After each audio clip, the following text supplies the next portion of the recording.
नमस्कार दोस्तों, आज मैं आपको जो चीज़ दिखाने वाला हूँ वो एक ऐतिहासिक स्थल है। ऐतिहासिक स्थल मतलब करीब 2-2.5 हज़ार साल पुराना एक ऐसा स्तूप मैं आपको आज दिखाऊंगा कि शायद अभी हम कभी कल्पना करें कि हम 2-2.5 हज़ार साल पहले जी रहे हैं तो उस समय का जनजीवन कैसा होगा और वो किस तरह बनाया गया होगा।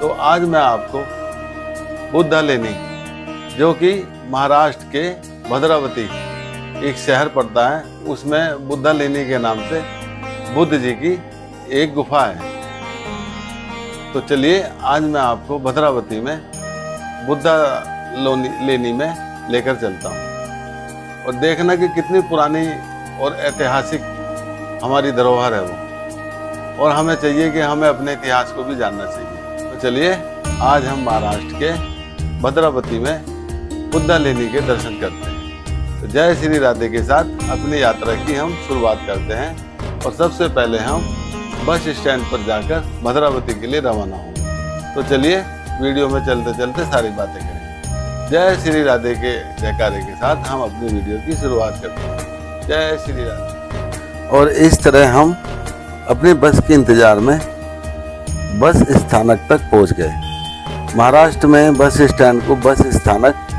कहते हैं और हमने अपनी बस चंद्रपुर से पकड़ी और मेरे साथ इस यात्रा में मेरे दो मित्र दिनेश कुमार और राम सेवक जी साथ में थे।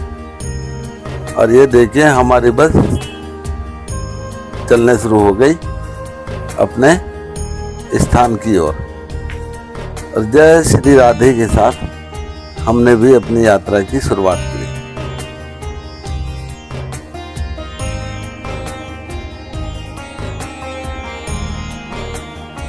और ये देखिए बातें करते करते हम गुफा के मुख्य द्वार पर आ गए और हमने अपनी यात्रा शुरू कर दी मंदिर में जाने के लिए। अब आप ये लगाइए कि ये लगभग 2000 साल पुरानी गुफा है। ये सीढ़ियाँ और ये मार्केटिंग तो पुरातत्व विभाग ने लगाई है, लेकिन उस समय मैं अब आपको बताता हूँ कि उस समय बुद्धा गुफाएं क्यों बनाई गई।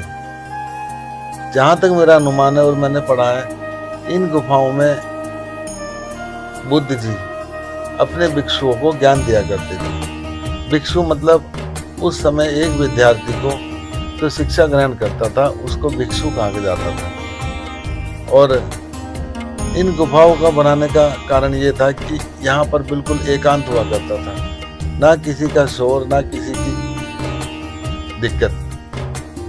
जो भी उन्हें पढ़ाया जाता था बहुत मन लगाकर और ध्यान से वो यहाँ पर अपनी पढ़ाई करा करते थे। इसलिए इन गुफाओं का निर्माण हुआ। और 2000 साल पहले आप अंदाजा लगा सकते हैं कि जब हमारे पास कोई भी टेक्नोलॉजी नहीं थी तो तब इन गुफाओं का निर्माण हुआ। इतने बड़े बड़े पहाड़ों को काट काट कर इनको बुद्धा जी की मूर्तियाँ यहाँ पर बनाई गई और किस तरह इसको काटा गया आप अंदाजा लगा सकते हैं। और हर चीज एक सिस्टम से बना रखी है। छोटे छोटे कमरे भी बना रखे हैं। हर भिक्षु को अपना एक अलग कमरा दिया जाता था जहाँ पर वो ध्यान लगाकर अपनी शिक्षा ग्रहण करता था। और सबसे सोचने वाली बात यह है कि कितने साल लगे होंगे इस गुफा को बनाने में। 2000 साल तो एक संभावना बताई जाती है।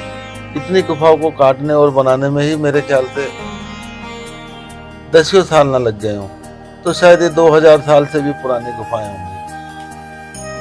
इतनी शार्प नक्काशी और कटिंग जो पत्थरों की कर रखी है, बहुत ही सोचने का विषय है ये। देखिए पत्थर की कितनी सुंदर मूर्तियां। उस समय जब ये अभी इतनी आकर्षित मूर्तियां लग रही हैं, तो उस समय की जब ये नई बनी होंगी उस समय ये कैसा होगा।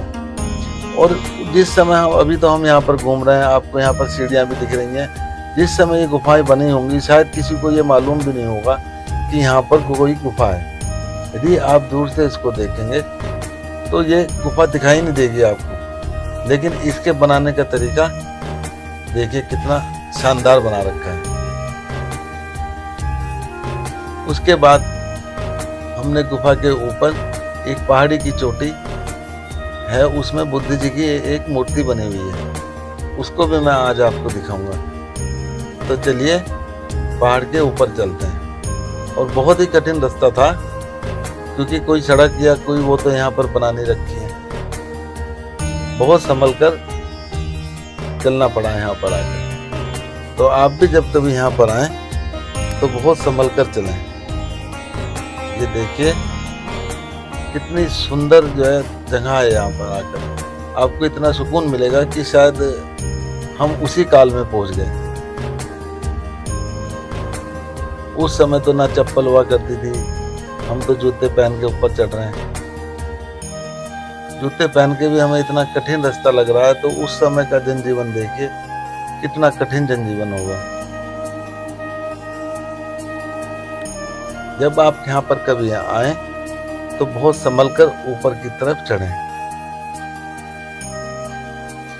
तो आप भी हमारी चढ़ाई के साथ साथ प्रकृति के सुंदर नजारों का दर्शन करते चलना।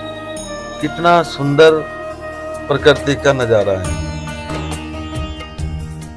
ये देखिए पहाड़ों पर भी कितने सुंदर सुंदर पेड़ पौधे और वनस्पतियां लगी हुई हैं।